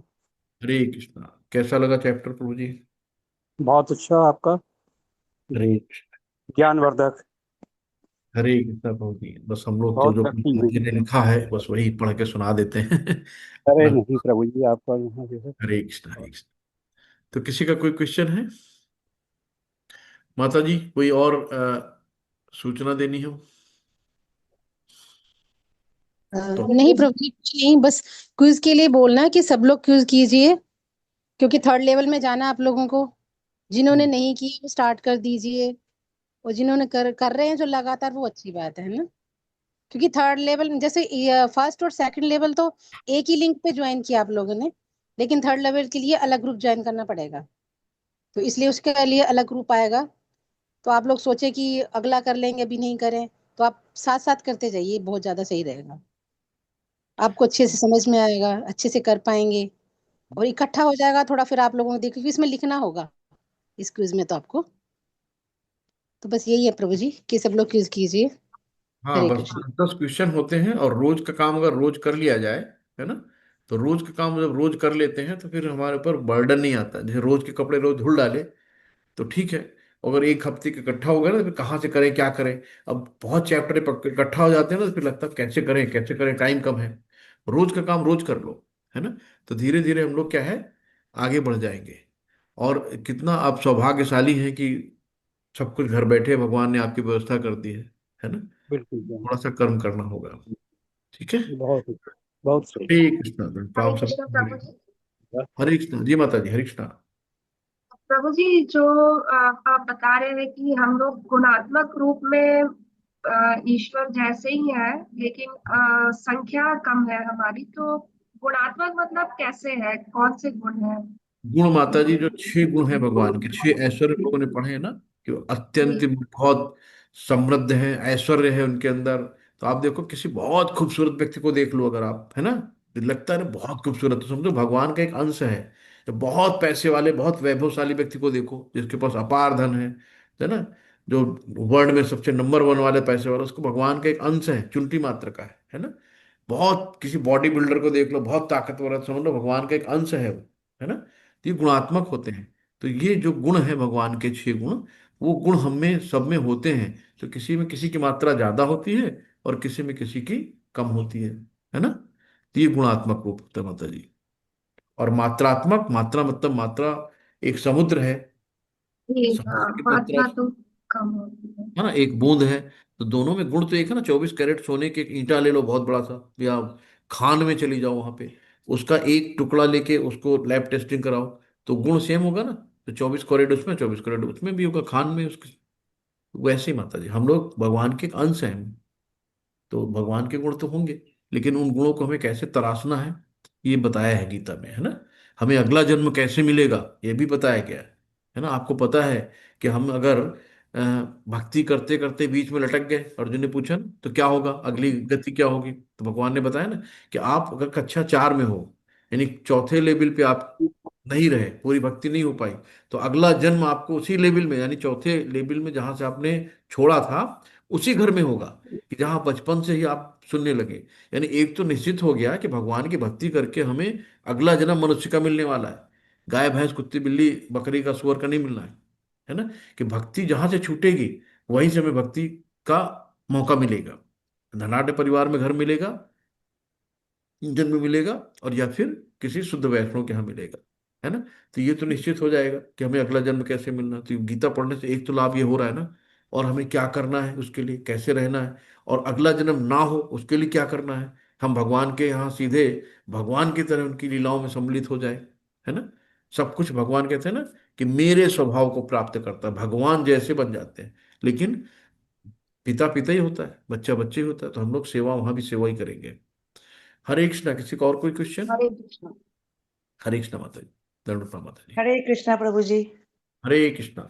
तो फिर चलते हैं प्रभु जी, माता मैं आपको बहुत बहुत धन्यवाद बोलना चाहती हूँ।